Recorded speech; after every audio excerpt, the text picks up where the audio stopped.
Hi, everybody. I'm Danny Harris, the Executive Director of Transportation Alternatives. Thank you so much for joining us today for what will be a candid and interesting conversation about Vision Zero from the perspectives of some of the marquee funders and supporters across the country. So this is an event that we've been fortunate to do now for 6 years, where we bring together thought leaders, academics, practitioners who are on the front line of Vision Zero across the world. And as we get ready to start our formal conference next week, we really wanted to start to give a preview of some of the main ideas and issues. And we're just so fortunate to have a great panel today. So here we call this a conversation with Vision Zero funders and supporters. And we're just so grateful to have three leading voices. And just personally, I'm very fortunate to also be among friends on this panel.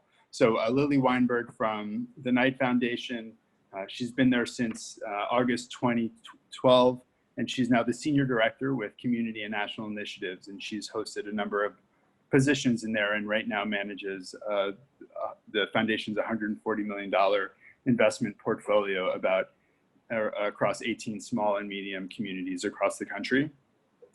Corinne Kisner from NACDO, who I think, NACDO we all know and love, and we turn to regularly for advice and wisdom and leadership.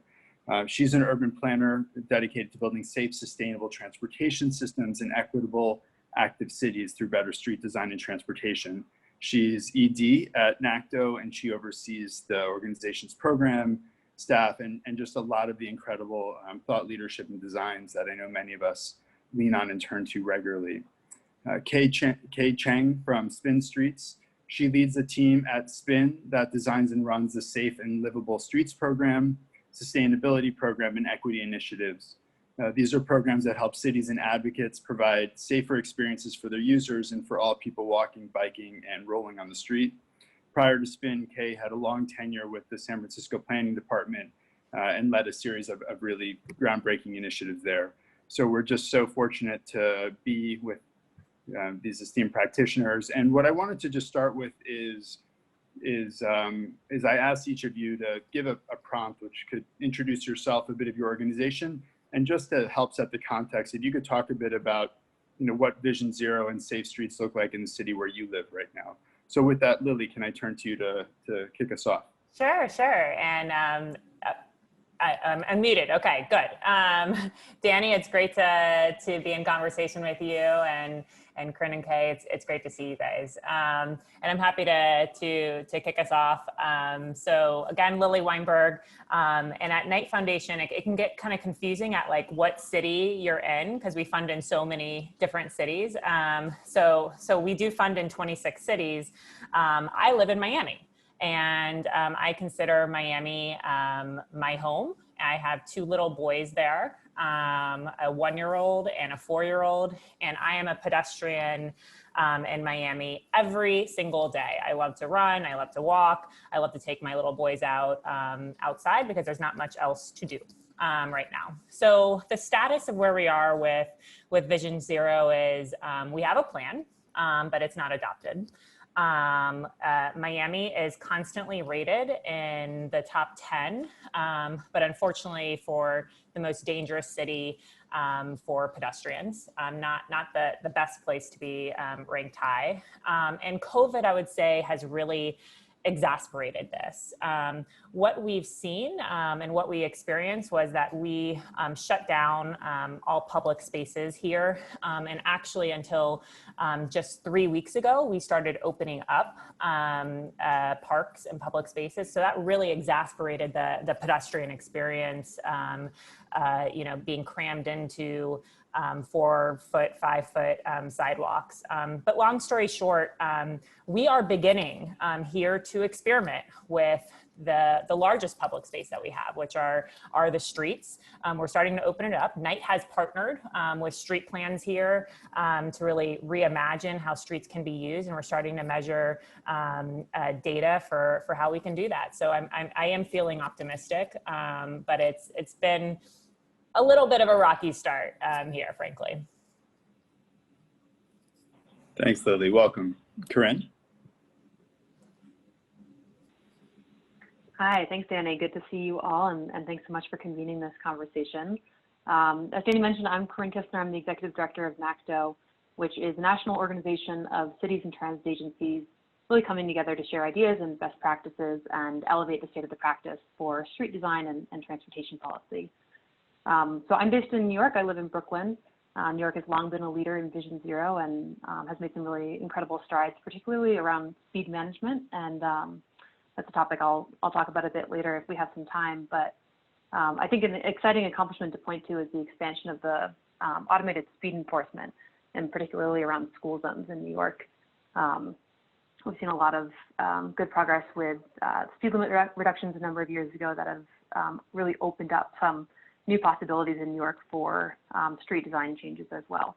So certainly, progress to continue making and work to continue doing. It's a pretty major paradigm shift, certainly. And so looking forward to the conversation today.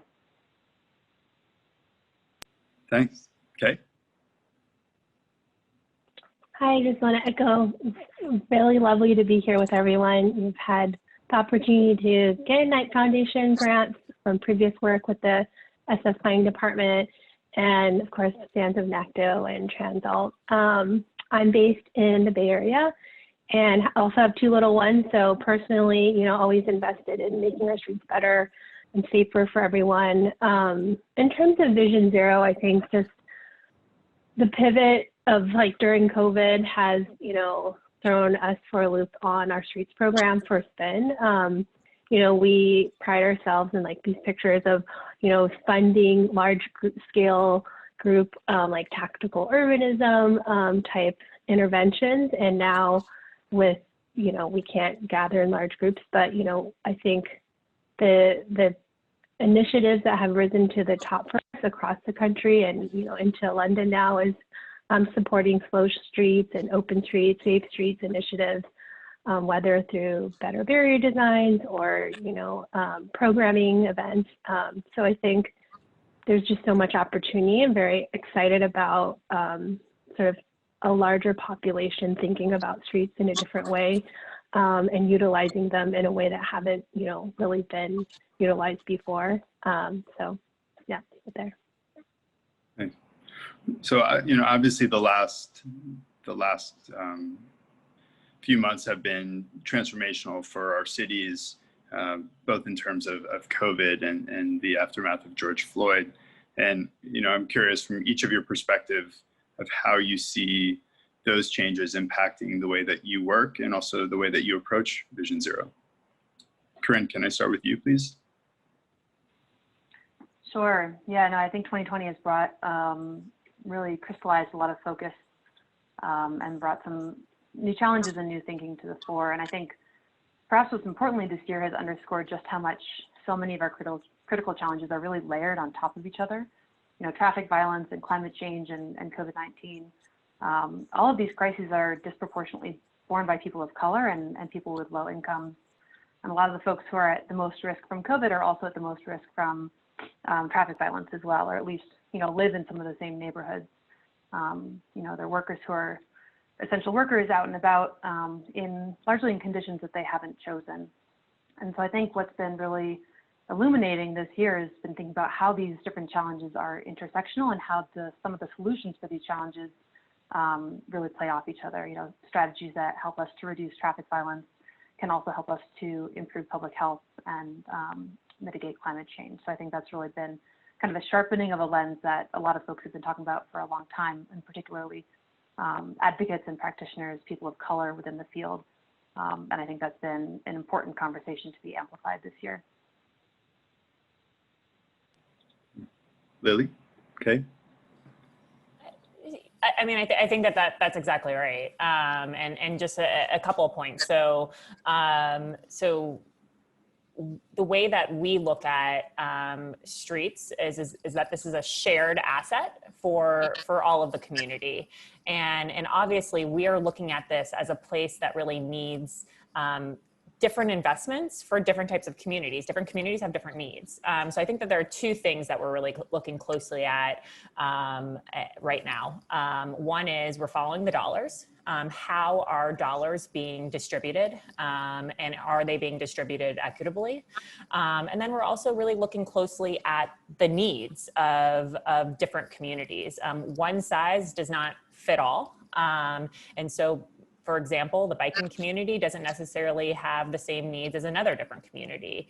And then, you know, where does this start? The way that Knight Foundation really thinks this through is engagement. It starts with engaging the community around what their needs are, and then going back to engagement over and over and over again, having that be a through line for all of the work. I'll jump in.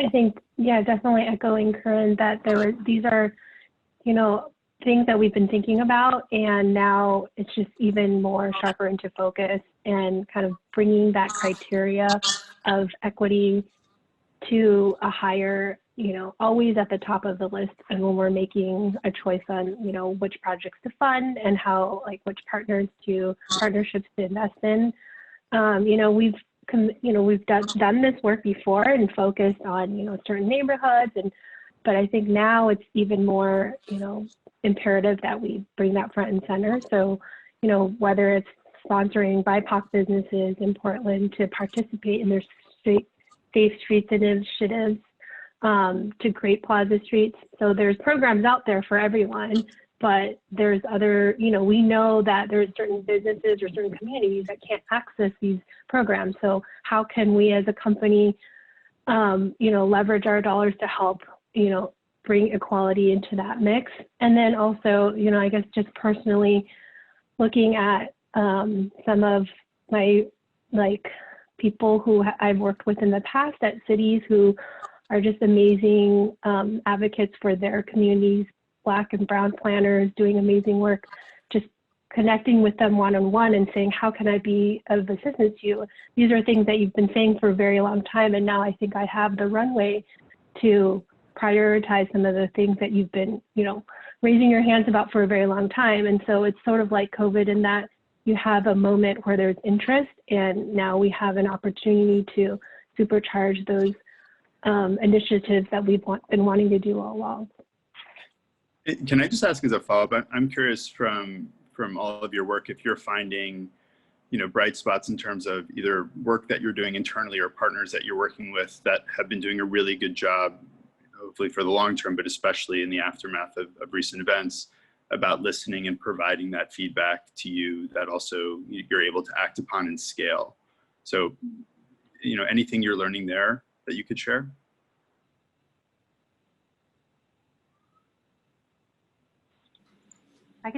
Oh, go ahead, Lily.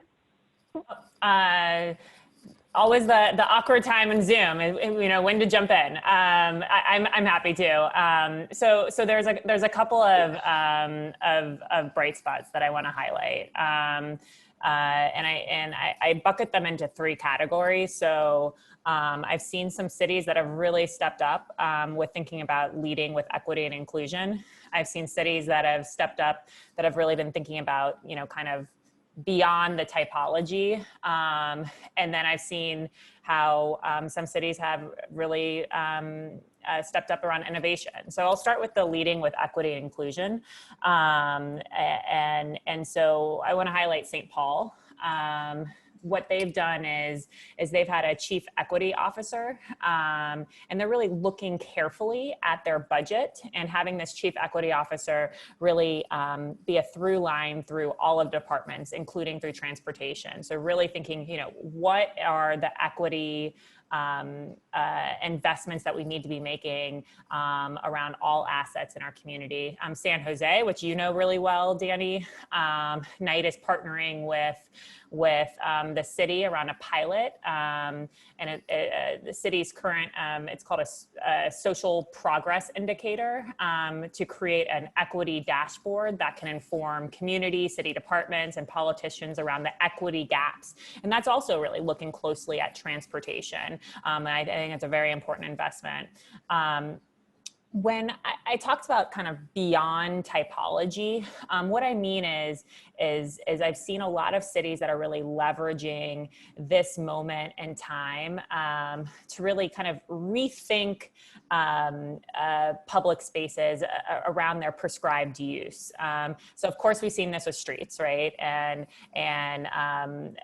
with respect to restaurants and businesses, but I've also seen some really interesting examples in neighborhoods with streets, really at a hyper local level, turning dead ends into live ends. One of my favorite programs and that we're investing in at Night is called the Play Streets program in Philly. I don't know if you guys are familiar with that, but literally they take a rope and they tie off their street. They have a captain leader in the neighborhood and they open it up for food distribution and for play. And now they have touchless play that we're funding with the kids, and it's targeted in lower income communities all throughout Philadelphia. So anyways, just to summarize it, I mean, I think that with crisis, there's a possibility of innovation, and I'll just end with for something that's replicable is in Akron, we recently funded the Office of Integrated Development, which is really looking at bringing together the city's planning, urban development, transportation, all together in one department, and really thinking through in a holistic way of how to make these investments. I do think that is potentially replicable across the country. So.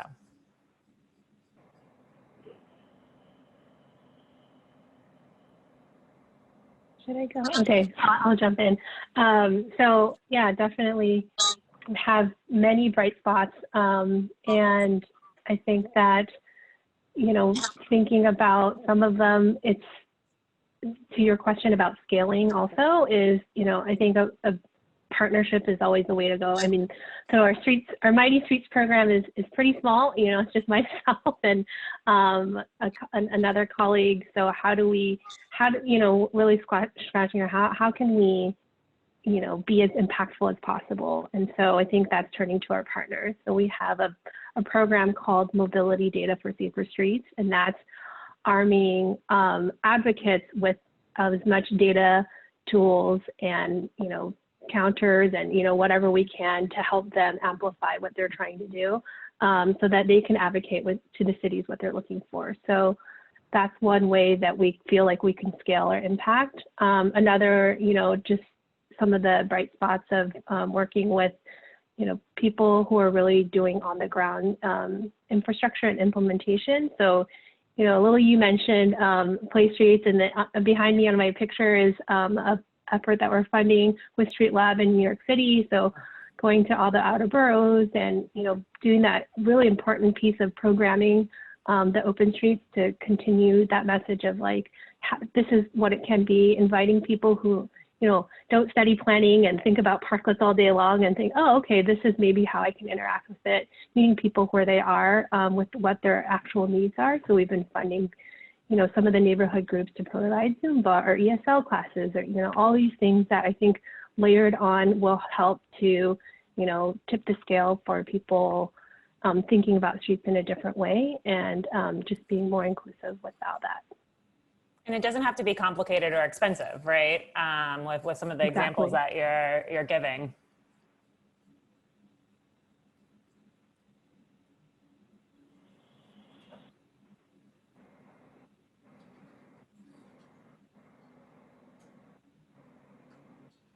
Corinne, did you want to weigh in on this? She might be frozen. It looks, there she drops. Oh, there. Can you hear me, or am I frozen? We hear you. Okay, sorry, I was answering, but apparently to myself. I think, I was going to say something, yeah, right. Something quite similar. Trend I've been seeing around cities really understanding first the community need and the community challenges, and then using that to inform the kinds of solutions rather than leading with really prescriptive solutions that have been kind of part and parcel of the Vision Zero toolbox for a long time. Because I think in the same way that the challenges that we're facing right now are quite integrated and overlapping, a lot of the solutions really meet those overlapping needs in the same ways. And some of the examples I've been seeing, in Atlanta and Detroit, the city's been using on-street space for COVID testing and for COVID information or for voter registration, really reallocating street space to them, those really pressing community needs. But also thinking about using art and murals on streets to create community hubs and places for connection. Those are all Vision Zero strategies too, even if that's not the primary need that's being addressed through that approach. Same thing in Chicago. I think after the first few months of the pandemic, the City of Chicago sent out a survey to residents to understand what are your most pressing needs right now, recognizing that the pandemic has really upended the way that you travel and the way that you need to move through the city. So understanding, is it pop-up bike lanes that are most critical for you right now? Is it extra bus service so that you can be on the bus without being crowded? Is it something else entirely? Is it open streets or places for physical activity in a safe and physically distanced way, and really leading with the community needs before leading with that kind of prescriptive approach. And then one other example that I've been really excited by is we've got a partnership with the City of Alexandria right now around pandemic response that's very driven by community need for Wi-Fi zones for virtual learning, recognizing that there's often a really major digital divide for students during this very challenging time of remote and virtual learning.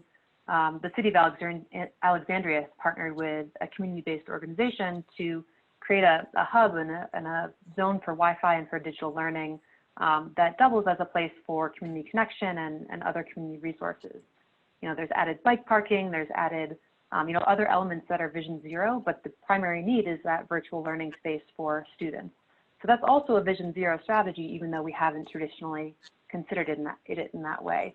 So I think that's one of the bright spots for me during this really challenging year, is that cities are being pretty creative and partnering with community groups in this time of pretty limited resources and constrained budgets to really address that, the kernel of community need in a way that has ripple effects for some of the other challenges that we're facing.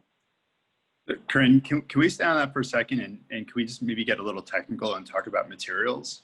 So, I think we're obviously seeing no shortage of ideas that are taking place around the country, and, in New York City, where we both live, the protected bike lanes just started as barrels that lasted a few minutes, and now they're delineators, and, we're seeing other cities that are, doing much more. So can you give us a window of how you're seeing this tension between needing to act fast with limited resources, but, in some cases, like in New York, there was that pushback where they either didn't last or they weren't viewed as safe or not appropriate for what was needed. So I'm just curious how you're seeing that, and, any bright spots or challenges there. Yeah, no, it's certainly challenging. And I think the underlying challenge to all of this, I represent city transportation officials. NACDO is an association of city transportation officials. And the reality is that people who work for city DOTs are also living through a pandemic and trying to manage childcare and virtual learning for their families, and all of the other kind of pressures and challenges that we've all been experiencing through this year. And so it's really challenging to, within that context, then also pivot quickly to really standing up entire programs. For example, open streets for dining in many cities, that's not something that had existed before and took a lot of quick iteration. So I think iteration and flexibility is really the key to the game this year, is, stepping up quickly to meet a need and respond to community requests for support or changes to the street to meet the needs of essential workers and people taking essential trips. And then the kind of flexibility and willingness to iterate and to say, okay, this is what we had for this week. Now we're going to take a little bit more time and return back to that and see how we can build on that and kind of iterate the approach. So it's, we're, I think, in a year of a lot of adaptability and flexibility, which is challenging, but I think an exciting shift in thinking as well.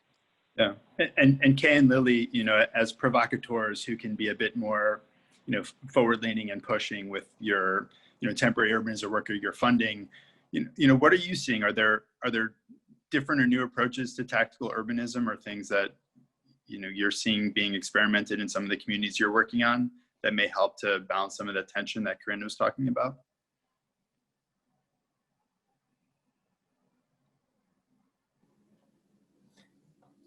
I can jump in here. I mean, I would say that that Yes, and yes, but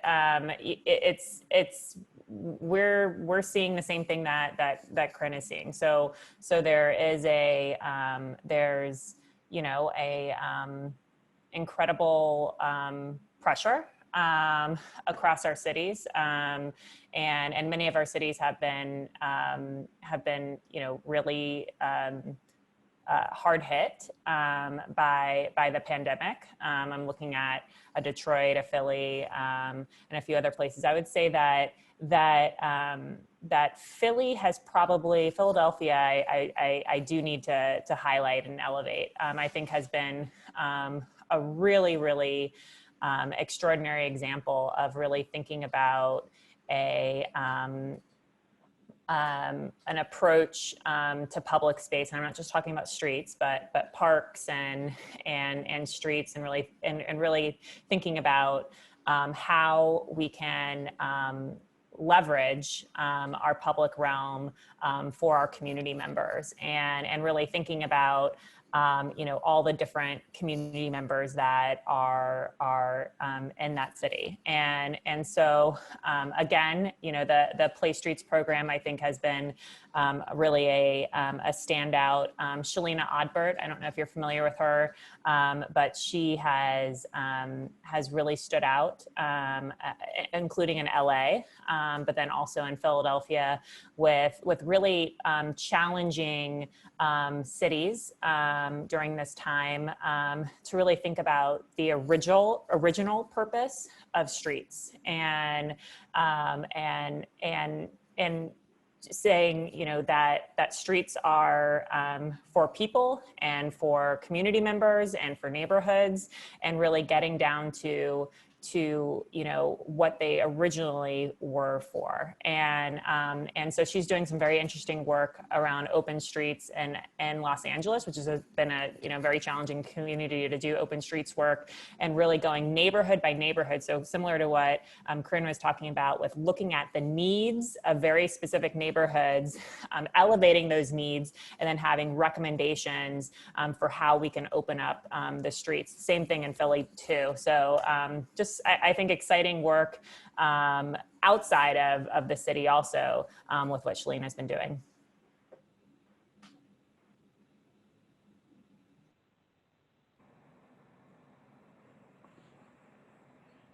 Okay, from your quick build experience with New York and elsewhere, did you want to add a few more words about that? Yeah, I think we've definitely been seeing some creativity. We hosted the Better Barrier competition earlier this year with the prototype right across my shoulder, selected as a winner, and we're still working on the actual prototype to test out in cities.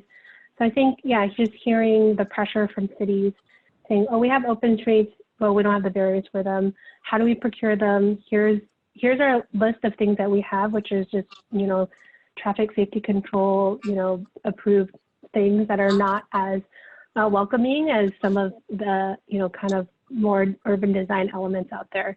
So here's what we have in their stock. This is what we want. How can we, be creative in between? So we've been doing some partnerships and scoping with our partners like Better Block Foundation, which has a wiki block, open source, whole library of things that can be easily replicated in different places, as with Street Lab and their Play Street kit. So I think there's been a lot of, iterating and, kind of testing out of new ideas. And that's on the city's part too. So an example is in Kansas City. They had their, major open streets program, but they didn't have a neighborhood level one. So that would be, they had some of their major corridors and they used all their barriers for that. But the neighborhoods were saying, we want to close down our streets. How can we do this? So partnered with Better Block Foundation, said, okay, if there's neighborhood groups, we'll fund them to create, sort of some, signage, simple barriers, that kind of stuff. And Kansas City, fast track that approval system and, got that out into the neighborhood. So that's just like a city example of kind of pivoting, testing out new ideas.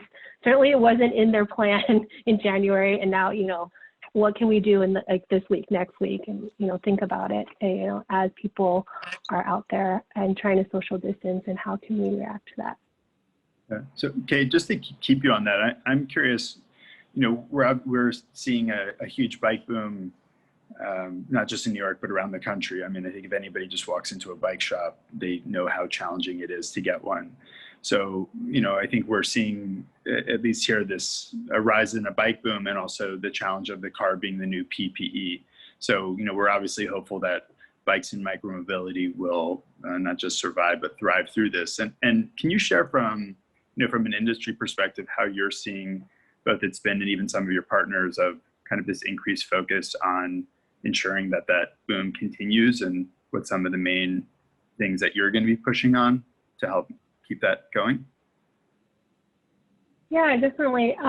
So, you know, we started by, you know, of course, looking at our numbers, you know, doing surveys and seeing that, like, you know, looking at some of the survey responses, 41% of our riders had said that they had taken more scooter trips because of Flow and Share Streets programs. And then more than half of them were walking in these streets more than before. And, you know, nearly 60% of cities percent say that that program that made them feel safer. So we're definitely seeing trends in our users, and we've seen different other types of trends in longer trips. So people using them more in neighborhoods, less downtown, more leisure trips. It's been like a week by week fascinating trend and changes. I guess another thing I'd point to is for the challenges that we've been having in transportation across our cities, there's been some proactive cities like Detroit or San Francisco that said, you know, we can't, you know, we've had to reduce our bus service, or, you know, at the height of the pandemic, people weren't using them. Could you please deploy in these areas and supplement, you know, with your scooter service? So I think that this dialogue between cities and residents and us as mobility providers to keep that fluid, to keep that, you know, meeting the needs of every, you know, the changing needs of different communities is something that we're, you know, always keen to figure out how to do and help fill that service gap. And of course, on the safest roads possible. Okay. So Corinne, can I come back to you for a second? Because, you know, one of the things, as you mentioned, with this increased demand for use of streets, we're also seeing, you know, a lot of conflict where, you know, many of us are now fighting for the table scraps of either, you know, a parking lane or a bike lane. So how are you also viewing that opportunity that, you know, now as more people are accepting the invitation or stepping into the street, of how to do so and reduce some of that conflict?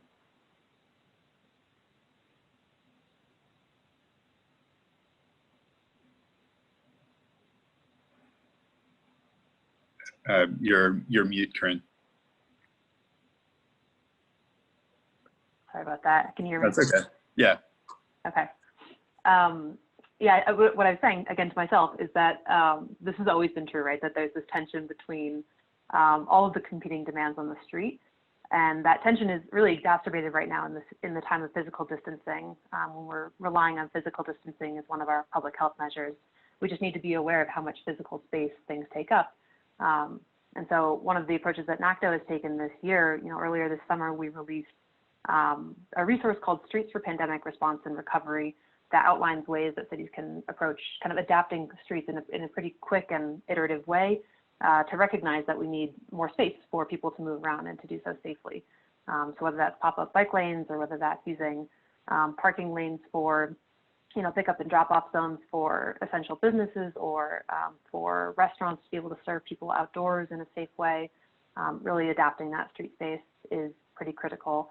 And I think the through line, you know, Danny, what you were kind of getting at is that it all comes back to challenging this very long-term, you know, deeply entrenched status quo of the car taking up most of the space on streets, whether that's for moving lanes or for parking lanes. And that's just not an equitable use of space, given the competing demands we have for people walking and biking and taking transit. You know, it's never been an equitable use of space, and it's especially less so now when there's just that need to really give people the space to be physically distanced from each other. So I think in terms of that conflict, it really comes back to what I think all of us have been saying throughout this conversation, which is, you really need to start with an understanding of what the community's needs are, and in particular, the people who are really making essential trips and who are essential workers, to lead with their needs rather than leading with assumptions or, seeing another city doing something and saying, well, we have to do that thing too. It really needs to be a much more context sensitive approach. Yeah.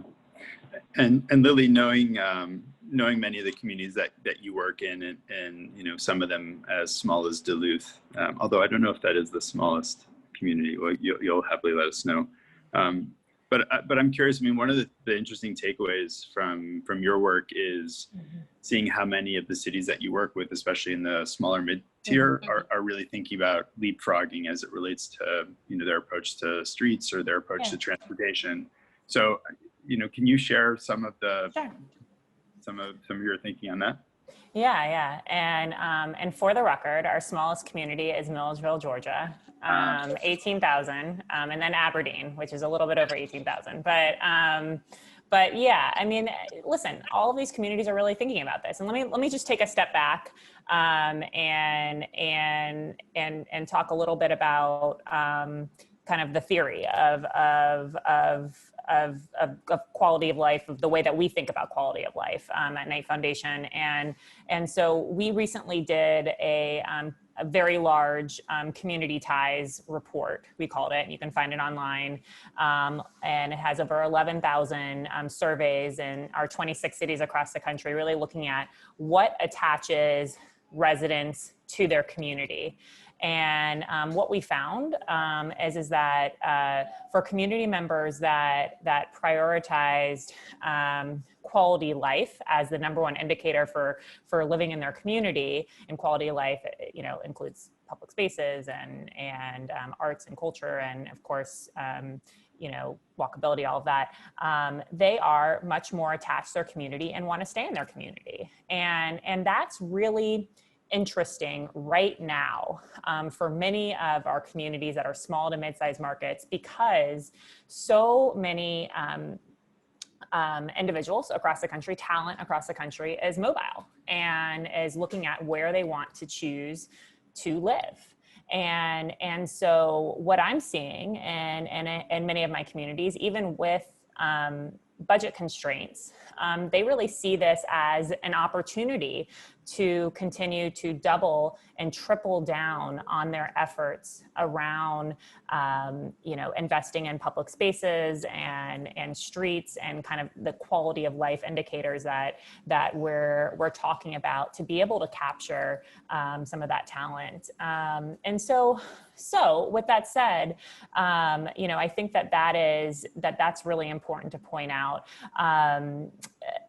I want to just highlight one other community that I think is interesting. That's a smaller community that has adopted Vision Zero, Macon, Georgia. You know Macon very well, Danny.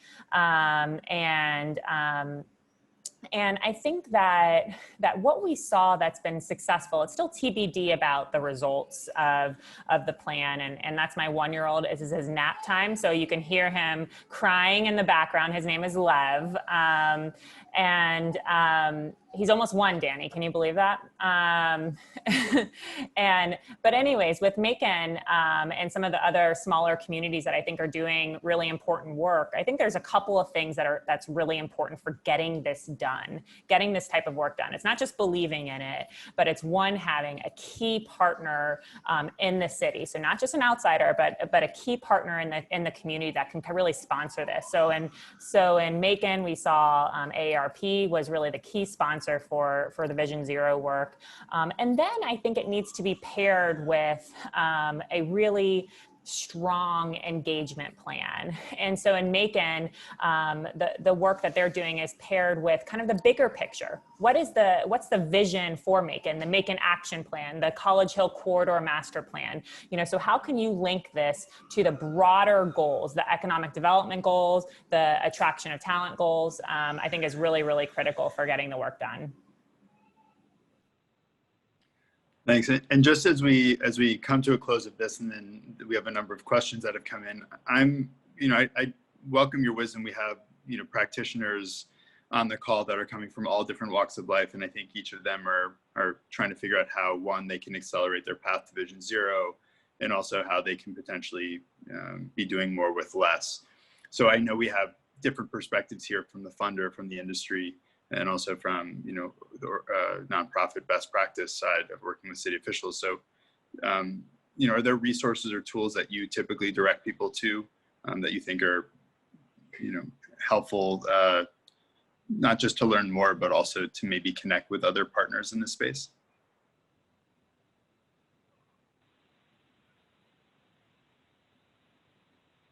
I can jump in. So I mentioned speed earlier, and I think speed's a really important piece of Vision Zero, and managing speeds is a really important piece of Vision Zero for a number of reasons, but one of those is that reducing speeds really opens up a number of opportunities for design strategies that further reduce speeds and further, keep people who are walking, biking, and taking transit safe. So one of the resources that NACDO put out this year is called City Limits. It's a new methodology for setting speed limits in urban context, which is really a counterbalance to a long-held methodology called the 85th percentile, which I can go into or skim right over, depending on everyone's interest. Needless to say, it basically is a methodology that sets the speed limits based on how fast people are already driving, which is not a good strategy. So the approach that NACDO put out this year with input from all of our member cities really leads with the context of the street and the safety goals of the street. It's a much more people-centric approach to setting speeds that is designed to keep people safe. So that's a report I would encourage any practitioners on the line to take a look at, because if you can crack this nut around setting safe speed limits, really unlocks a lot of opportunities for other kind of geometric and design strategies and signal timing strategies and other elements within the Vision Zero toolbox that are key to safety.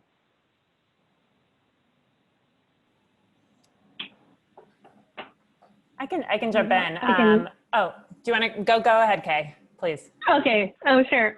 Sure. I think for us, resources, we don't have quite as robust or like standard, community challenge grant program, but we're always open to like creative, innovative ideas. For this quarter, next year, definitely open for those type of partnerships. And we're going to be opening up mobility data for safer streets again next year. So if you're a nonprofit or know a nonprofit that wants to participate in that, that'll be out soon. And then I guess, yeah, the way that our approach is, it's, we funded a parklet competition to just, I need, like 30 signs for my demonstration. So we have a lot of flexibility in our program.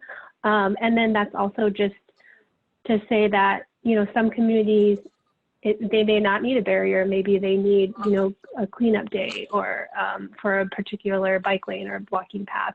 And so, or maybe you have a vision, but you need a designer to help think through what does that look like? What kind of permit do I need?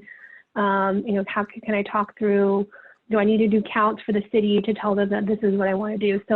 So, we have the pretty pictures, we have programming, we have, funding all sorts of different things, but then we also help sort of like the ideation process, and scoping is a big thing that I think some of our partners really need help to figure out, well, what is the thing that I need to even package to get funded? So, all the resources along the way is, I have a whole bunch of, partners that we regularly work with across the country and locally too. So open invitation to hit me up. Thanks, Kate.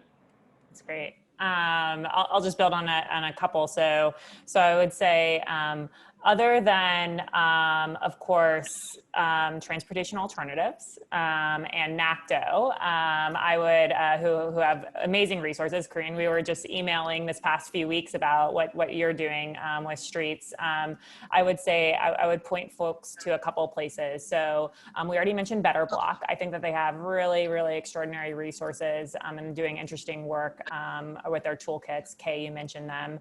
I also, I think think Reimagining Civic Commons is doing really interesting work. They aren't just focused on streets, but they're focused on the public realm, which includes streets and parks and everything. And they release a lot of interesting materials and reports and lessons learned, including they've really double clicked around equity. So I would check them out.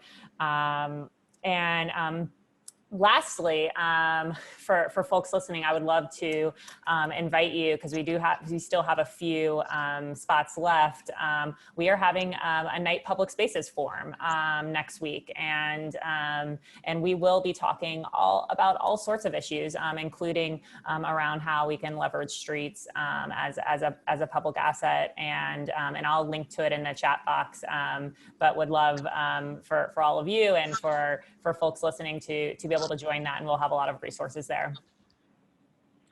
Thanks. So I encourage you to share some questions in the chat or the Q&A function. So let me lead off with the first one, which is an amazing question, because if you could answer it, then many of us would not have a job. So I think it's what all of our goals are. But so the question in short is, how can we create a network of micromobility, which I guess if I could expand out to micromobility and active transportation, that rivals or exceeds the vehicle grid?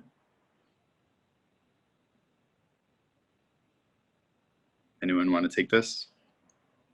That's the end of the question. Yeah, that very easy question.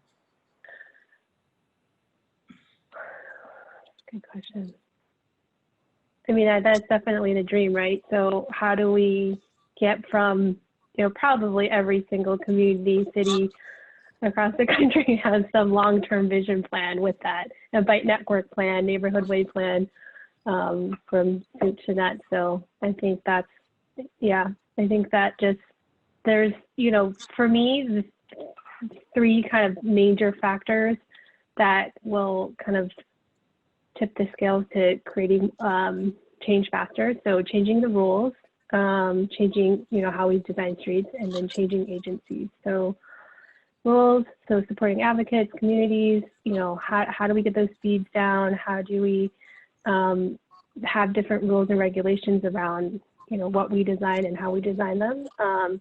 And then changing agencies. So how do we empower the people who are designing our streets and taking those budgets and implementing them through designs or installations? How do we empower them to kind of build what they're, really wanting to do? And so I think a lot of that is around political support. And so it's kind of like this thing that goes around and around.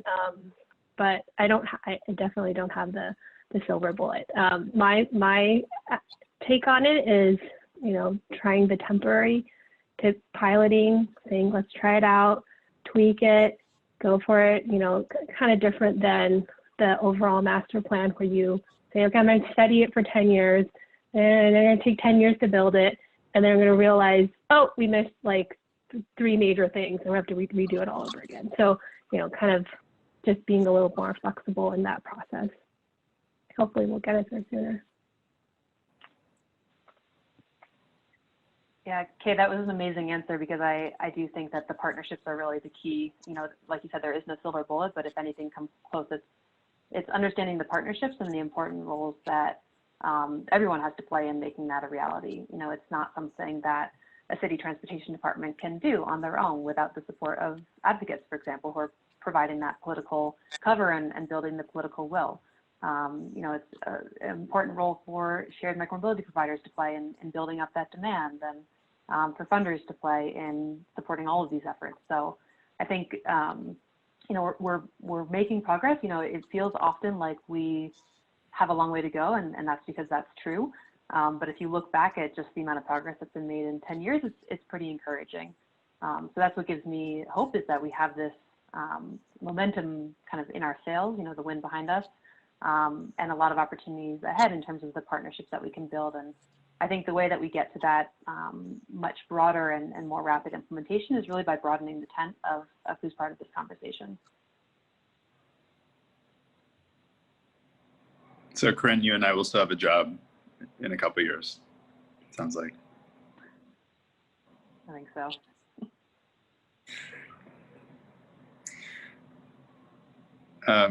Lily, this can be for everybody, but this is a funding question. I know you don't work in Texas, but this is from a group in Texas who leads the Vision Zero Texas efforts, and they are focusing on adopting Vision Zero and also working with Families for Safe Streets, which is a group of individuals that have either suffered from traffic violence because they've lost a loved one or they've been injured themselves. And so what they ask is that, in my experience, it seems people leading the Vision Zero fight across the country, especially victims like Families for Safe Streets, are volunteers and small nonprofits that have a hard time getting funding.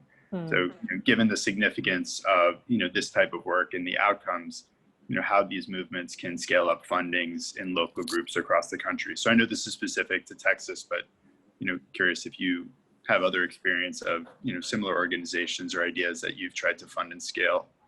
Yeah, so I would say that that I think Macon and Charlotte are both really good examples of what I've seen with, and I know Angela Barry is watching right now, who's the lead and Charlotte for the Vision Zero plan.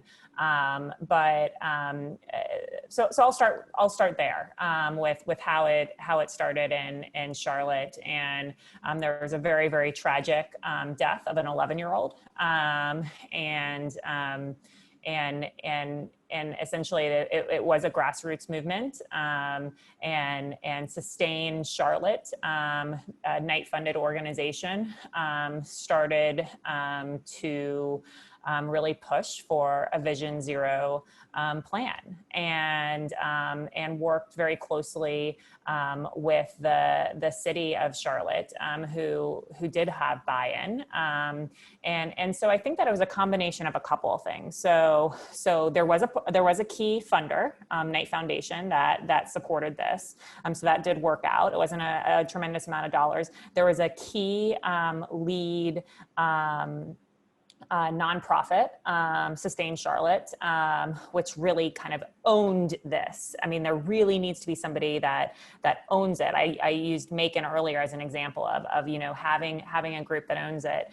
And then the third piece that we saw in Charlotte and also in Macon is, what is the engagement plan? And this is a really hard one, but really having a robust engagement plan. And so when I was talking with folks from Charlotte, they, Sustain Charlotte, really mobilized the community, various neighborhoods and communities around the plan, and really understanding the needs of the community. And so when I was talking with one of the leads, she was saying that she had hundreds of volunteers that were actually walking to the bus stops to really get the experience of what it's like to walk to a bus stop, and then reporting on that and gathering data on that.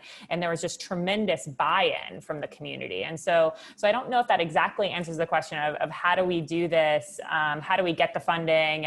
But it really was a movement in Charlotte, which is not the easiest. It's a southern, city, that where all the forces aligned with the city, with the nonprofit, with a funder, and then with getting tremendous buy-in from the community. Okay. So Corinne, Kay, and Lily, thank you so much. I'm just so grateful that we had this time to learn from you and garner from the wisdom that you're seeing on the front line. So I just want to sort of seed a question that I'm going to ask each of you as we leave, but you started by talking about your city and Vision Zero, and we had this, question about what could change everything. So I just wanted to ask you as we leave, if there's one thing that your city could do tomorrow that maybe won't solve all the problems, but that could be transformational for some of the Vision Zero issues you started with.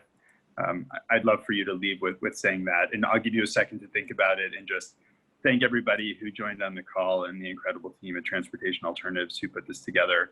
I hope that you'll join us next week. We have a really exciting program that's going to run the week. So, you should feel free to drop in for as much of it as you want. We really have a great program, some really exciting keynotes, and a lot of discussion that is timely and relevant, and in many cases are things that we should have been talking about for a lot longer. And now it's critically important that we talk about it, listen, and that we get it right for the future of our cities. So I want to thank you all again. And with that, let our panel send it off with one big idea for their city. Kate, you want to set us off with the Bay Area, and then we can head back to Miami and close out in New York? So much pressure. So I guess this is the first thing that came to my mind. I might have one right after we end this call, but thinking about Vision Zero goals, I think one of the challenges, and this is more of my previous transportation planner hat, is being able to prioritize your network and your streets and listening to residents to help you pick that priority. I think one of the challenges is you can't ask each street to do everything, right? We just know that. That's just not possible. And so if you can start to alleviate some of those literal space constraints, then you can start to say, all right, this is going to be our bike network. Like, we're just really going to focus in on that. And then, the age-old fight about parking, it can be alleviated because you have a bigger plan, because you're really prioritizing the network in different ways. And then lean on really deep community listening to figure out how you can get to that network. So that's my pitch for today. Lily? Sure. So other than better sidewalks, I know that's not a big idea. I would say that my most favorite project and the thing that I'm most proud of in Miami is the Underline. And for those of you that are following what's going on in Miami, this is a 10-mile linear park and trail that's connecting, all the way down south in Miami to our downtown. And what it does is extraordinary. It is taking a underutilized space under the Metro Rail. We have a Metro Rail that's above ground, and turning that into a park. And it is happening. We have fundraised over $140 million. And now we're connecting with the community in order to make this everybody's backyard. And so to me, if that can happen, it just overwhelms me with what the potential future can be. Thank you. Two excellent ideas. So I'll round it out with one for New York. Danny, you and I both live in New York, and we know that New York doesn't function without really great transit. So my Vision Zero idea is to really build on the success that New York has seen over the past couple of years with dedicated transit lanes, and keep using that as a strategy for COVID response and recovery, and for safety and pedestrian safety as well. Great. A good one to leave us on. Thank you all for joining. Thank you to our incredible panelists, and we hope to see you soon. Have a good day. Stay safe. Thank you, everybody. Bye. Thanks all.